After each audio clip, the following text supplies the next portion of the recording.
Hey, what's up, everybody? BDO44 coming at you with another video. All right, so I have a question for the king, LeBron James.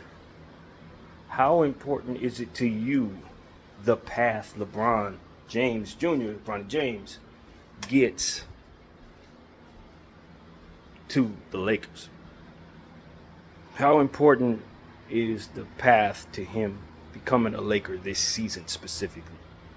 Because if I'm listening to the chatter around the NBA, and this is not a new take necessarily on my channel, but I'm going to say it again. I don't think that this is panning out for him to look very good for the nepotism conversation. Now, I wouldn't ask this question with respect because I know they love the kid too. To anybody representative of Clutch or Rich Paul, that's not who I'm asking this of. I'm asking his dad, his father. How important is it to you, the specific path that he gets to the Lakers? Because I think it's one of them situations where the way the conversation is going right now, I genuinely believe he's going to have a much better entrance into the NBA if he is undrafted to the Lakers than if someone uses a draft pick on him, because he really should not be drafted based on what he's shown, based on the metrics of his height, unfortunately, coupled with what you expect him to be as a player early on. He is going to get a lot of hell for being drafted, even if it's the 55th pick, in my opinion. It just shouldn't necessarily happen. The Lakers really do have a lot of needs with their assets.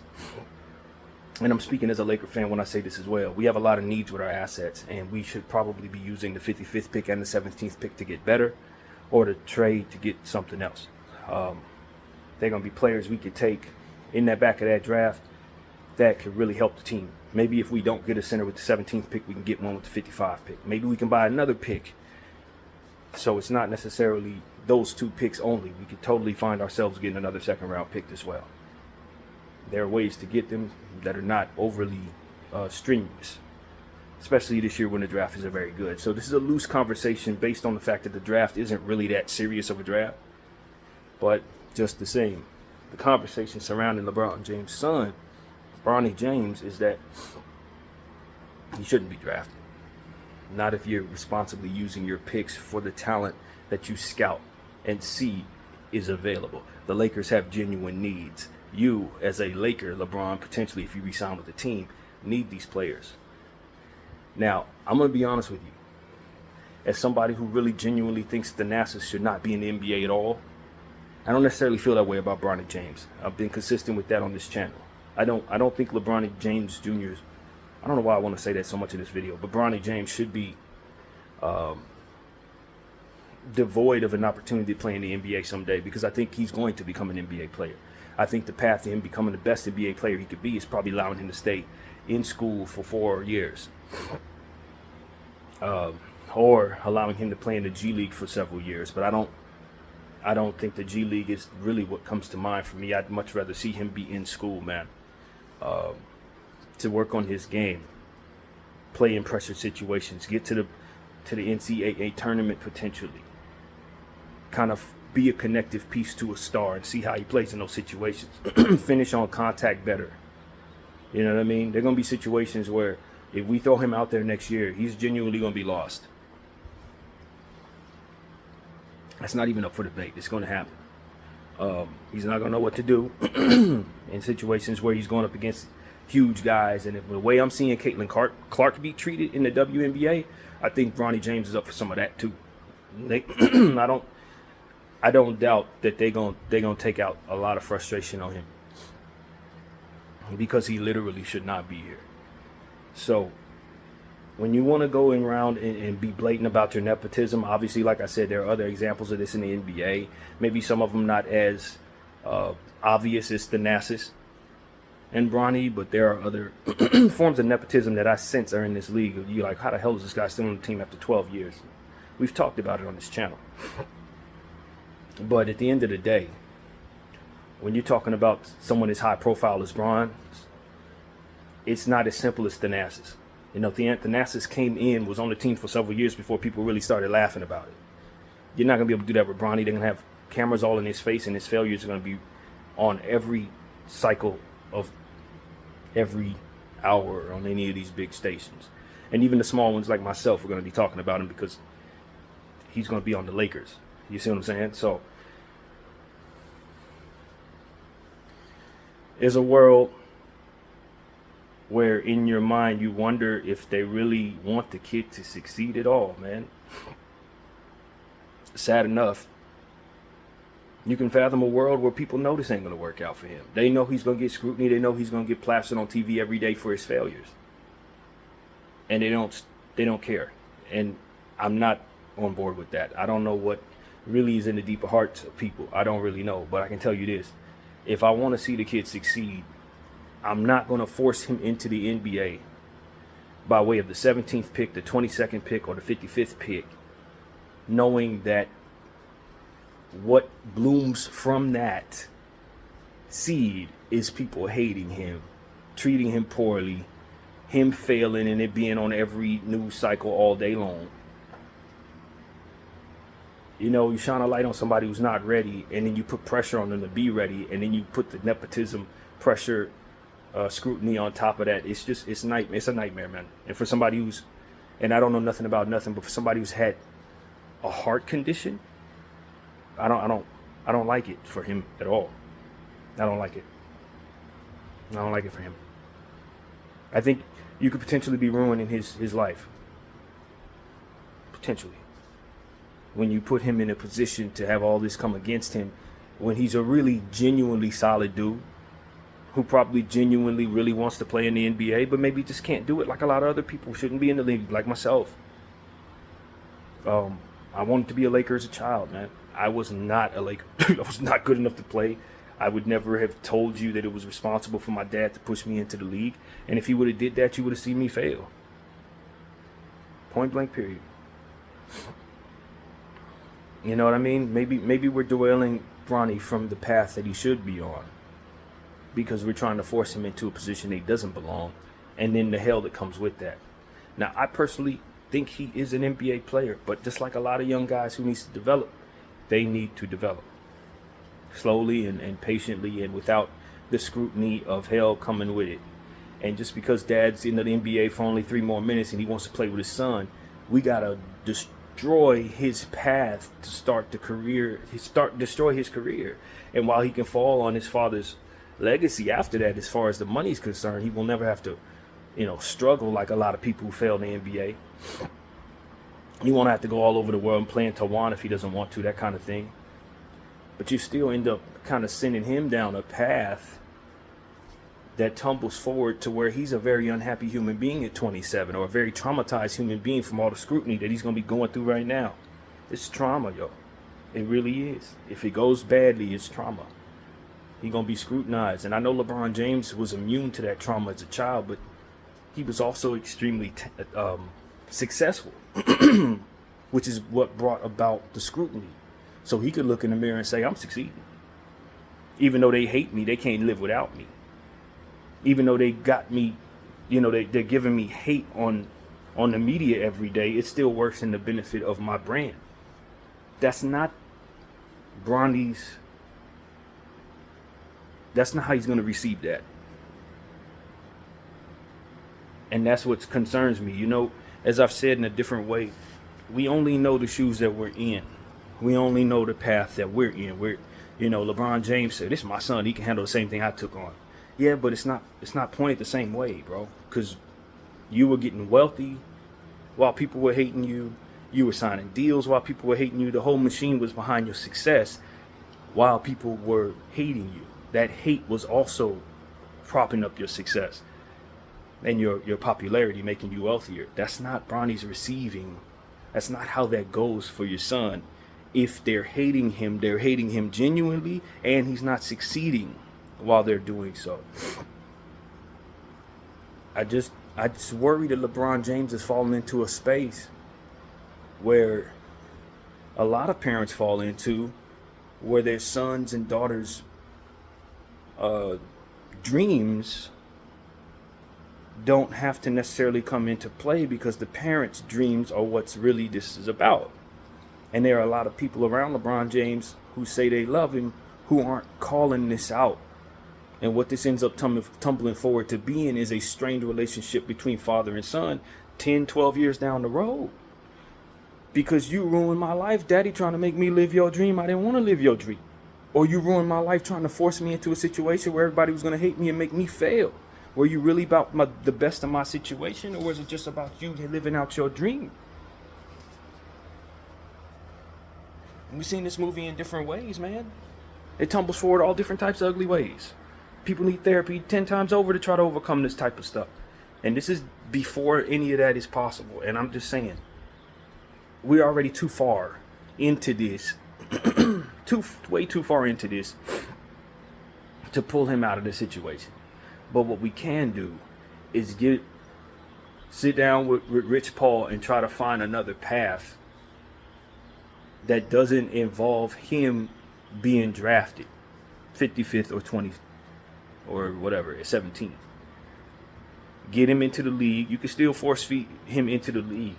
You don't have to sign a two-way contract. But I just think there's a lot more damage that comes from him being drafted with a guaranteed contract and then failing, which is what he's set up to do based on him not being ready this soon.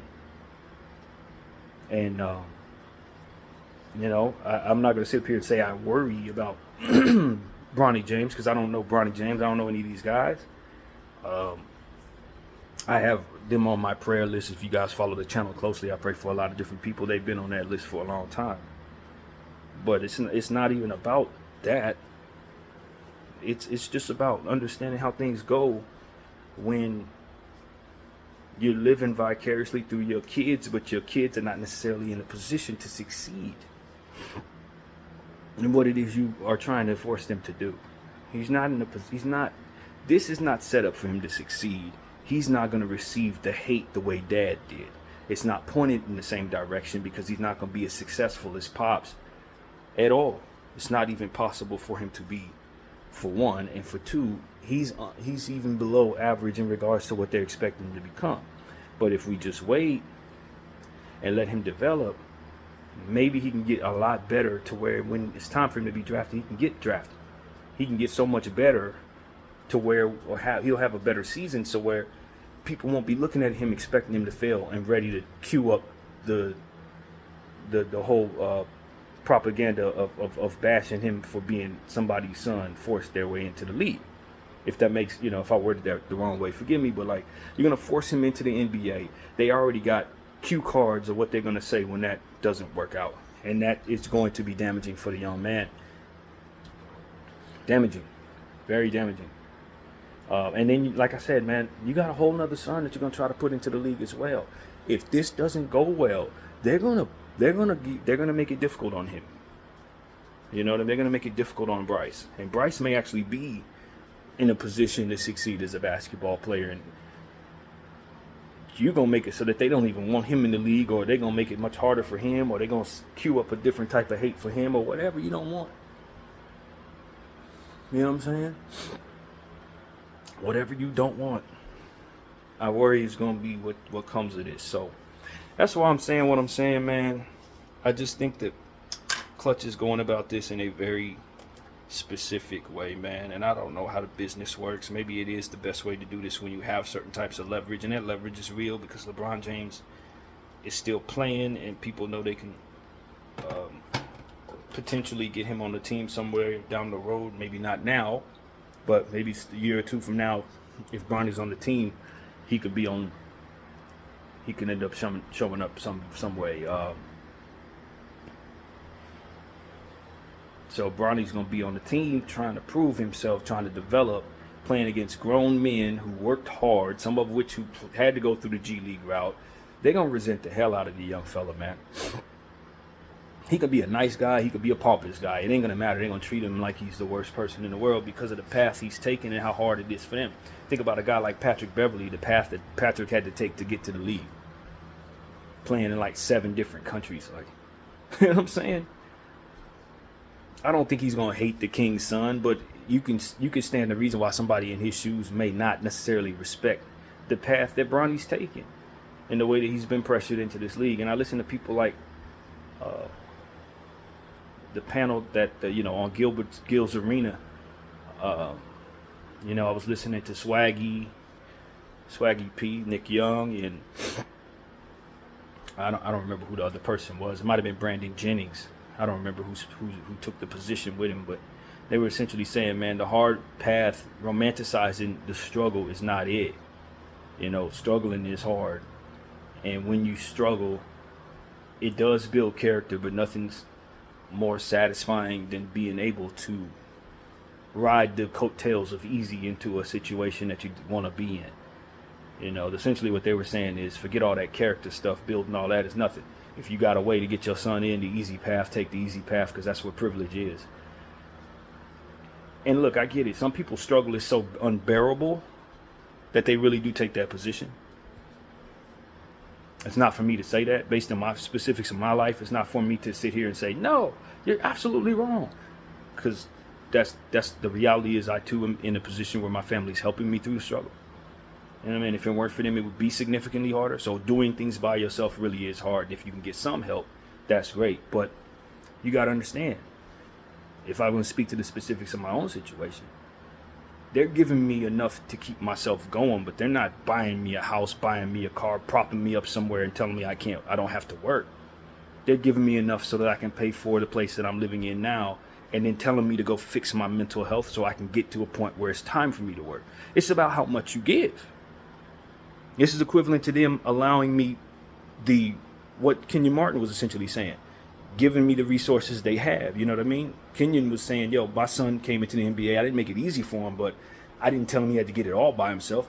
I used my connections to put him in the gyms that could help him work out. I worked with my son to get, it's just about how much you give.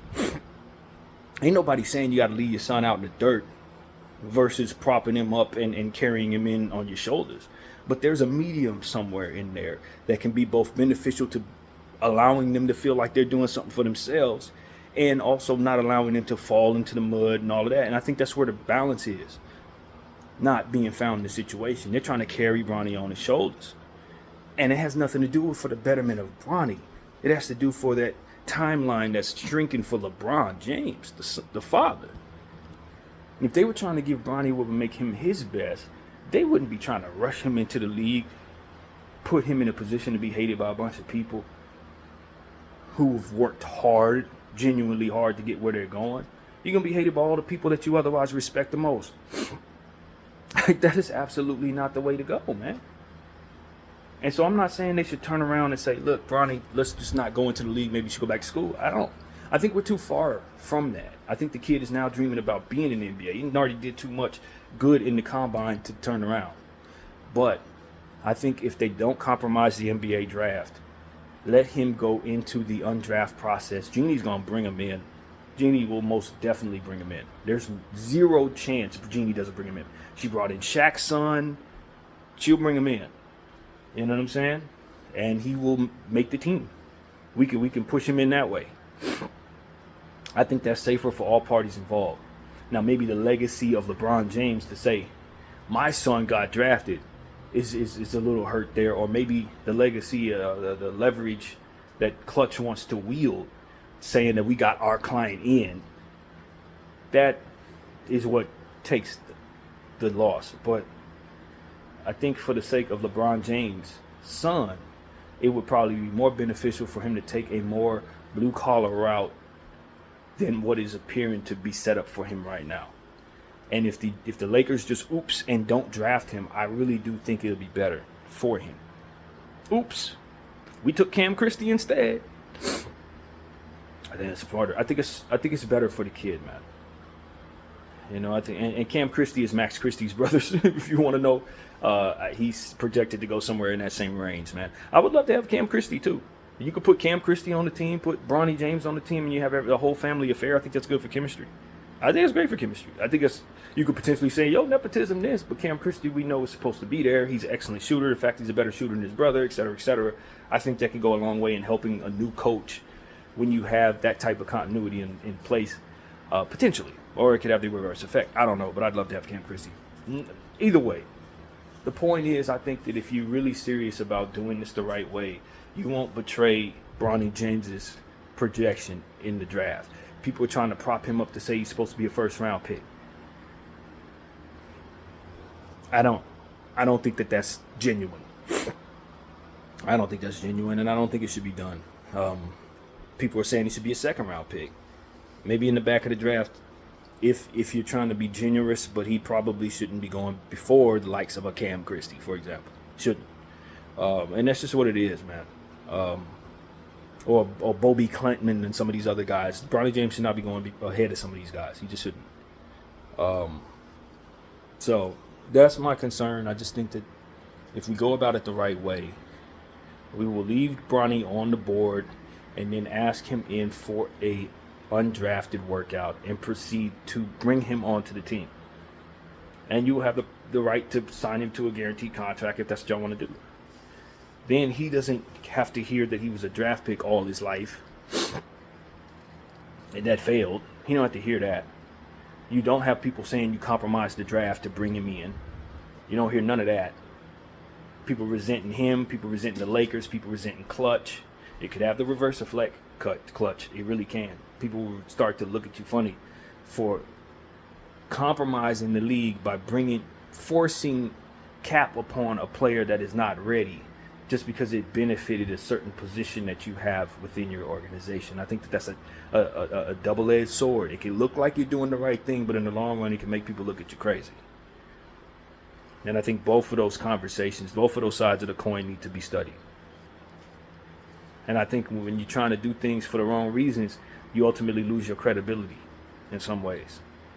We get it. It's Bron's son. We get it. LeBron James is the founder there / Rich Paul. But, the startup money was Bron and all of that, however that goes. We get that. And you want to do right by your guy. What does right look like?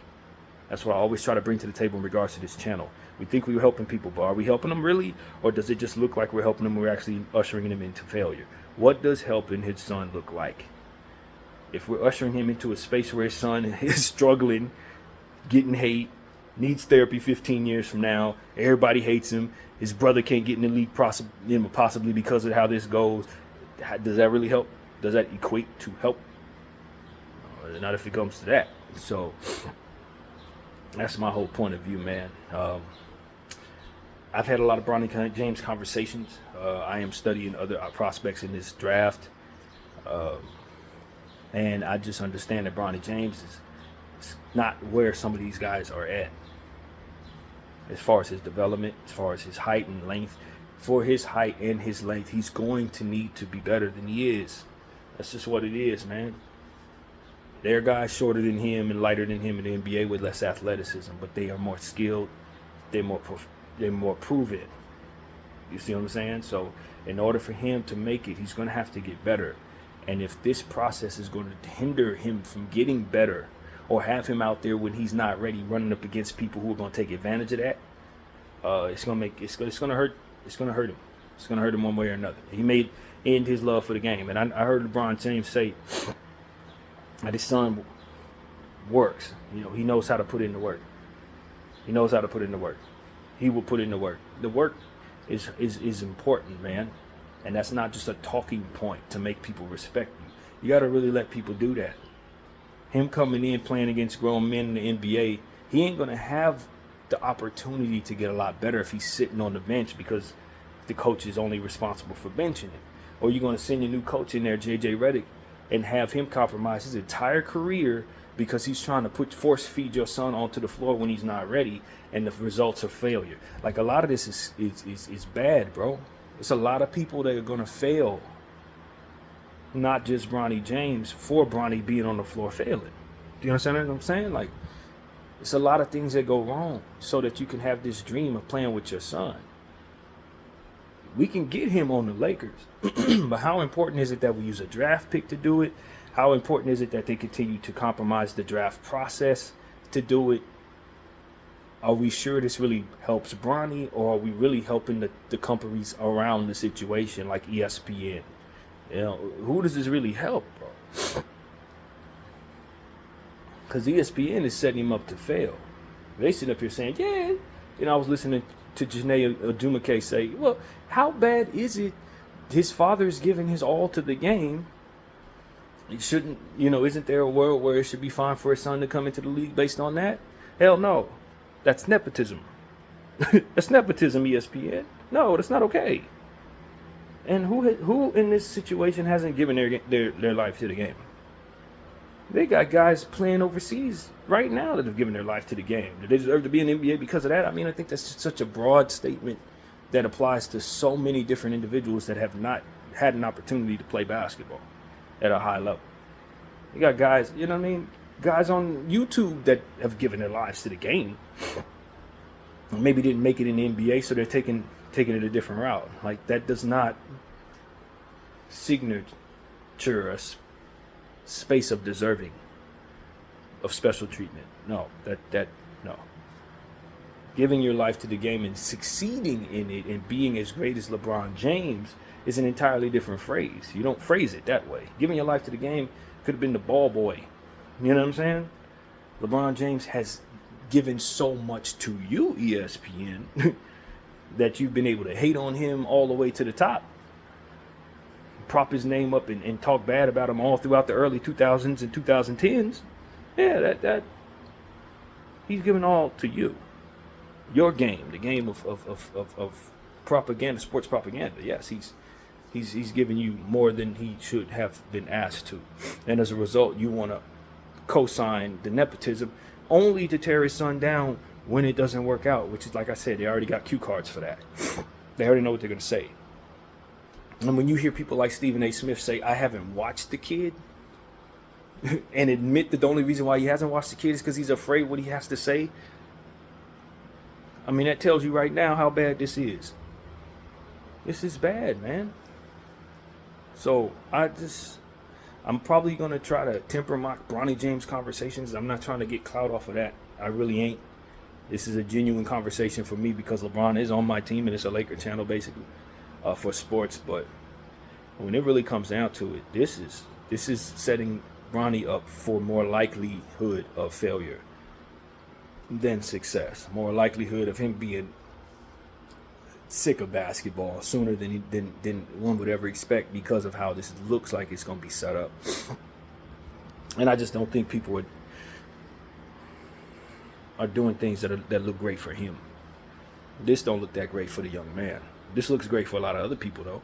LeBron's legacy, he gets to play with his son. Clutch's legacy, being able to usher his son, Bronny into the league with all this leverage.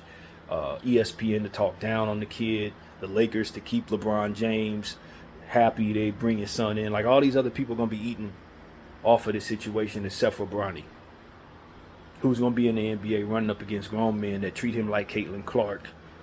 And he ain't got Caitlin talent. So he's going to be getting beat up and losing and looking bad. And then his own teammates going to be looking at him like, bro, you keep up the pace. You know what I mean? Do more than what you're capable of because we're all pros here and you're not a pro. Like, why are you on the floor? You got guys sitting down, rolling their eyes because they know they should be on the floor, and they not because LeBron James want to be on the floor with his son for these minutes. Like, all of this stuff just sets up for so much ridiculous hatred, unnecessary hatred for this young man. And I think it would likely be due based on all of this. It's not like I blame those people. I'm not. This is something to hate. It really is. And I think that the young man is not someone to hate. So that's really what I got to say about that. I hope that Bronny James succeeds. I'd love to be wrong. I'd like to see him come in and shock the world and be a pro right away. There's a scenario where they playing rope-a-dope, so to speak, referring to Muhammad Ali, allowing his opponent to hit the hell out of him to wear himself out, only for him to knock dude out with a couple of punches with a flurry. You know what I mean? That's a rope-a-dope. Like, for all I know, that's what they're doing. He's averaging 4 points a game, 4 rebounds, so that nobody else will draft him. And then when we get him out there, he's like better than Davion Mitchell. I'd love to see that. I'd love to see that. I hope that's what this is. And he averaged 16 points out the gate. Like, that would be amazing. Or a couple steals or whatever. Whatever would be equated to him being talented and showing it. But I think that everything's pointed to him not being ready. That's not being the case. And I just think that people are all going to eat off of his failure. in so many different places. Everybody is invested in him not succeeding, but just being available to use in the situation. And if I'm his dad, I'm gonna be the one someday down the road dealing with that. While everybody else has moved on, nobody's in the house, is you sitting there having to live with whatever the results of your son failing off of your merit actually is. Your wife looking at you crazy because the son spiraled because of you, because you wanted to play with him when he wasn't ready. I just don't think enough people are telling the truth, man. Not enough people are looking Bron in the eyes and telling him, hey, this is what I see that don't look good long term. This is what this could look like for your son, man. And for somebody who almost lost his son last year, I don't think he wants to, have nothing bad like that be in the future, or anything that would make it so that their relationship would be strained, or anything in the future that would make it so that this kid is spiraling. It's a sensitive situation when you have unlimited funds, y'all. I want to say this, and I've seen it in different ways. It's sensitive. Because when the funds are unlimited, what ends up happening is if a person goes down a spiraling of unhappiness, the funds can be the undoing. I got access to every bad thing. I got access to all the drugs. I got access to different individuals who see that in me, that I'm spirally, and now want to slide me into whatever roped up schemes they got going on. There's so many different variables that can open up from a person that wealthy being very unhappy or feeling like their life is a failure early in life. There's so many different paths of bad that you don't want to overthink that in Bronny's case, but you can see it, the path to him being unhappy, and then just the variables of those things starting to be present for him because the funds are unlimited, bro. Absolutely unlimited. So I don't want to talk nothing like that into the world. I just want to put a seed out there so that people will fathom such things, so that if they're not seeing the path to that, they know someone does. I'm on the internet telling you, yo, there's ways that this can go horribly wrong, man. While people are just worried about today. Today ain't the only day you need to worry about. When you're somebody's father, bro. So that's what I'm saying. How does this look for Bronny when he's 40? You know what I'm saying? And when you're trying to rush him into the NBA, into a sea of human beings that are going to scrutinize him and hate him from every turn in age 21 or whatever age he is now. Like, it's just not, this ain't the way you do it, man. Fathering doesn't come with a handbook. Far be it from me telling y'all how to father. But if you're going to live vicariously through your kid, you need to understand that if they can't live up to the merit that you're putting in front of them, if they can't live up to the path you are paving for them, you could be setting them up for a horrible life, man. Horrible life. And you having unlimited funds, money ain't the only answer. Money can be the problem in some cases, depending on what path they decide to take after the failure. So that's what comes to mind, man. Y'all know how real I am when it comes to stuff like this. I pray for the best for everybody. Look forward to seeing Bronny succeed. I'd love to be wrong about everything I just said. And hopefully this ages very poorly, man. So that's pretty much it, man. So I'll end the video the same way I started it. Bron, how important is the path to him becoming a Laker this season? Video 44. I thank y'all for watching.